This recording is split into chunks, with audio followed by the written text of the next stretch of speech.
Right, ladies and gentlemen, this is the Mastering Google Ads series, and I would say we've made some significant progress. Theoretical knowledge, that is, in this series, but outside of what I've been learning, Google Ads have been starting to perform. We've been running them for now 2 or 3, maybe 2 months, and they are finally producing leads regularly. We've gotten 4 leads in the past 4 days, one a day, at $35 spend per day. So about $35 cost per lead in the last couple of days, last 4 days, versus the hundreds of dollars per shitty unqualified lead that we were spending before. And so 3 of those of the 4 booked. So we're getting maybe a $50 appointment, $50 cost per booked appointment. And the package that we're selling is a $5,000 plus package with probably a 50% margin to $2,500 of profit or gross profit. So $50 booked appointment, say $100, say 50% show up rate, $100 cost per show up, say even a 25% close rate, and now we're sitting at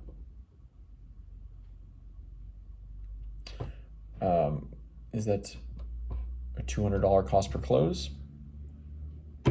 No, $400 cost per close. But we have been actually closing about 60%, so we could even say $100 cost per close or less for a $5,000 revenue package and a $2,500 profit, gross profit. So I wouldn't say it's mastered by any means, but I would say I am now not an expert either. I would say it goes from expert to master to virtuoso. I would say I'm none of those. I would say I am competent and qualified to speak on it a little bit now. And I mean, I can give a little bit of my understanding now, just off my cuff, is Google is a $1 trillion company, and their algorithms are very sophisticated, to say the least. And so most of the time that you try as an advertiser to get in the way and try to tell Google what to do, typically you're going to lead to inefficiencies. And if you just give the algorithm, the machine learning, literally what we now refer to as like AI all the time, the machine learning, if you give that system a bunch of potential data and you tell it what you want it to do, you just got to let it sit for a while. We had to let it sit for 2 weeks before it started getting a lead every day, because we gave it 400 keywords and 9 different landing pages and said, okay, go find us leads. And so it's just having to use keywords and give us cost per clicks or clicks that are good. They're just not good. And so, but once it does that, it's not going to do it again, or maybe it'll, based on statistics, I don't know how much statistic is based on, surely a ton, because it's super advanced. But basically, you got to give it a bunch of keywords. You got to give it a bunch of specific landing pages, which we did. We gave a bunch. We got 9, which 400 keywords is not great for. I mean, ideally you'd have like a 1-to-1 ratio of 1 keyword to 1 landing page. But we're in a local market, and so some of these keywords, like a half or more, are like you're talking 10 or less searches per month. So it just wasn't necessarily worth our time, at least at the beginning. It could be. I mean, even if we got 3 searches per month for a keyword, or 10, and say we got 3 clicks, but the landing page matches the clicks very well, well, that's going to be paying off if it's a $5,000 package. So potentially we'll go in there for things that have low quality scores, which we're kind of not even paying attention to right now. Like, yes, we'll have a bunch of low quality scores, but we don't need to kill those right away because Google knows they're low quality. Like, you're not smarter than the algorithm. So just let the algorithm, let the machine learning do the work. But when we do get low quality scores, something we could potentially do is just go in there and throw a new landing page on the poor quality ones and see if it retests them. Like I said, I'm starting to understand advertising and business abstractly and well, but the specifics of Google we're still trying to figure out. all the time and get better and build out a system for testing, split testing headlines and landing pages. But yeah, we're having some success now, so that's nice. Although we are having success, that is, to me, is no reason to stop learning. And this book is very valuable to me. It has been. Yesterday, I had a realization of like, wow, this is going to really change how I even approach my business. I am a marketer, I am an entrepreneur, and so this stuff is very relevant to what I do in my profession and how I make a living. So, and I believe Alex Hormozy is one of the best, most knowledgeable, best teachers on entrepreneurship, at least for the types of businesses we're working in. That is like, yeah, just standard businesses, local businesses, really, really good marketing and sales knowledge though. So basically yesterday we read about callouts, and let's just review that. So basically what I took away is the callout's the most important part of the ad. There's 3 parts of an ad: call out, value, call to action. Call out's the most valuable part. And if you put the most effort into the call out, you're going to have the biggest return. So there's the most leverage per effort. So one thing we're going to do at my company is when ads are potentially fatiguing, we need to refresh ads, we're just going to refresh hooks. And we've got a hook system currently on Facebook that's really killing. And we're currently running 16 ads, 32 if you count the different copies, but 16 different ad creatives. And 4 of them are the same exact meat. They're the same value and call to action, but each one has a different hook. So the first 5 seconds have a different verbal hook. It's literally just text on a screen, but it has colors, it has motion, and it has sound effects. So it's using all these verbal and nonverbal cues. And wouldn't you know it, the only difference is the verbal cues, and one of them is absolutely dominant over the rest, like $7 cost per lead compared to like 15 or 20. So really like 3 times better just from the words in the first 5 seconds. That's how important the hook is. And surely we're thinking there's going to be hooks that are even better than that. Right now it's perfectly fine. We're getting $15 cost per leads on average for, like I said, a $5,000 package. So no reason to just start messing with stuff at this point, unless it's starting to fatigue. And so the call is the most important part of the ad, one of the 3 parts of the ad. There's 4 types of verbal hooks, labels, like, but they've got to, your ICA, your ideal client avatar, has got to identify with the hook or the label, I mean, for it to be effective. Yes questions, like, do you blank? Yes questions. Okay, if then statements. If you have blank, if you are blank, then we can help you, or then we can do XYZ. And then ridiculous. I think ridiculous claims, or yeah, something about ridiculous like statements. You're like, I don't know. This one was a little difficult to think about because I've never used ridiculous claims. Like a ridiculous claim would be like, man walks for the first time pain-free in 40 years. That's all right. That's a decent one. We could use that for our spinal decompression and chiropractic business marketing. So anything I'm missing? Yep. Then it gets into there's not just verbal cues, but there's also nonverbal cues. Surely I'm missing other things because I've got a lot of notes in here. Right. Location is a great way to grab attention. More specific, the better. Just an idea that we could potentially try different locations within the radius we're doing, and use even more specific targeting, like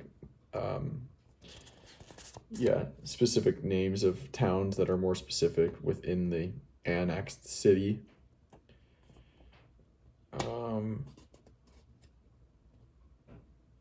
Cocktail party effect, which is basically an effect where you got a bunch of stimulus and noise, but you can still hear and focus on the person talking to you and have a conversation, even though there's all these other words and noises going on. Cocktail party effect. And your name is a great attention grabber. And what does it call out? Is it basically just attention grabber. And you want to be as specific with your attention grabbers, the call outs, as possible, but still being as broad as possible. So there's a balance between you want to be as specific to get their attention as you need to be, but as broad to target as many people that are likely to be interested in your product as possible. Okay. Anything else? No. Okay, let's continue now with the nonverbal call out section, which is a couple pages. All right. Talk to you guys in a second. All right, so that was the nonverbal callouts section, and there are 3 callouts, nonverbal callouts: likeness, scene,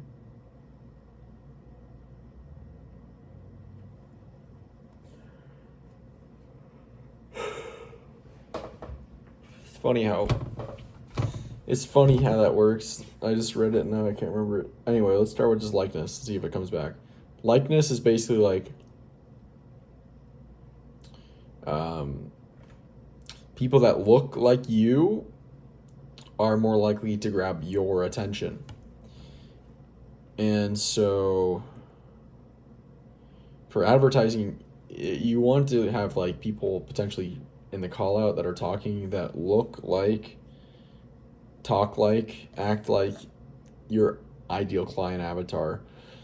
So that can mean experimenting with different spokespeople or advertisers with different races, skin color, genders, ages, etc., to get more diversity, so that the ads can speak to more diverse people.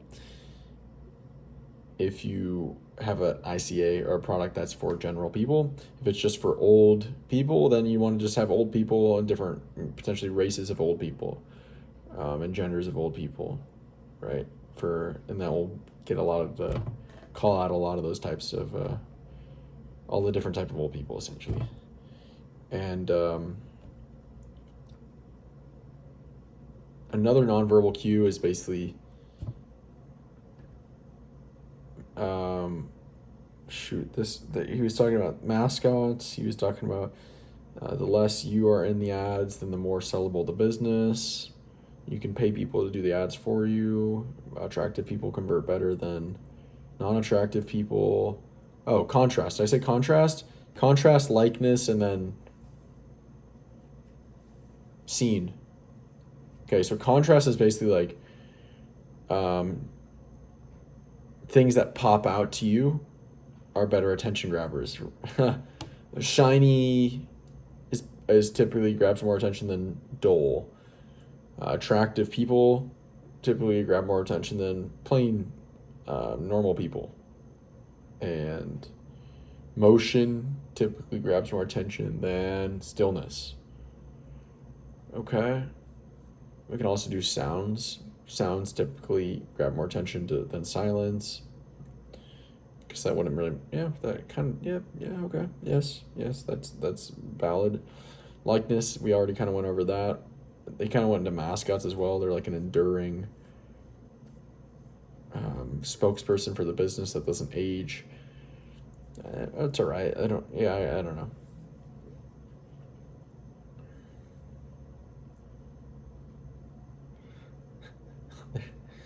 There could be some funny spokespeople or mascots. Anyway, the final nonverbal group of cues that he made was the scene. So it was like the call out with the imagery, like what's the images? Someone tossing and turning in bed. That's like gonna call out people with sleep problems. A rock hitting a window. That's gonna call out people with broken windows. Images or videos of rooms piled up with junk, it's gonna signal and call out to people with too much junk. So that's how you call out with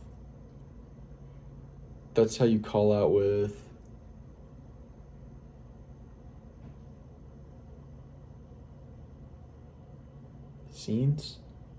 Yeah, scene.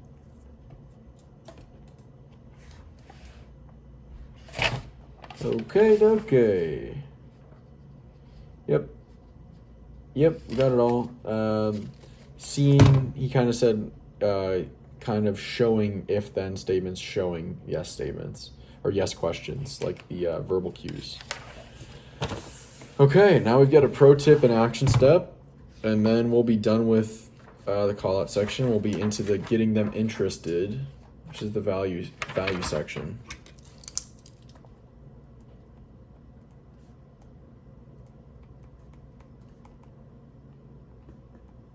All right, I'll be back in a second. Yeah, I just read the pro tip. That's crazy. He basically, it's called infinite ads. And he says to record 10 or so ads per week. Which, first of all, that's a lot of ads. But I don't know, I guess it's manageable. And then he says to record 30 hooks or first sentences. And then test all the different the call outs. You can make 300 different ads variations and then test them all, and then you know which call out works best. I would love to do that. In theory, that sounds awesome. The problem is like that seems like too many ads for Facebook to handle. Like we are doing 16 different creatives and 32 different ads basically, and we're spending $100 per day in ad spend, and we kind of thought of keeping it around the cost per lead, target cost per lead, between that and between $5 and the target cost per lead, which is about 15. So $5, we're running 16 ad variations. So that's $80, and we're spending $100 a day. So we thought that was kind of a good amount. I don't know. I guess here's a question. Because if we could run 300 ads at one time, we could just absolutely dominate. We could destroy, because we'd have so much testing going on, but we don't know if that's... The question is here. Here's the question. What? No, not what. Yeah, what? Or is there a maximum number of ads we should run on Facebook /Meta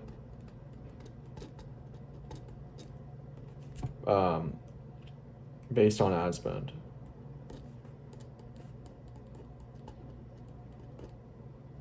Like number of ads to ad spend, daily ad spend ratio.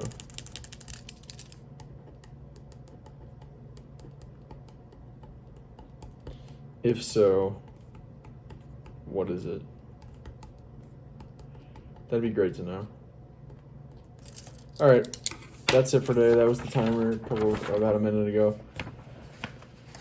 Some new insights, new question. It's modest progress every day. That's how you get ahead in the long term. And yeah, that's it for today. I'll talk to you later.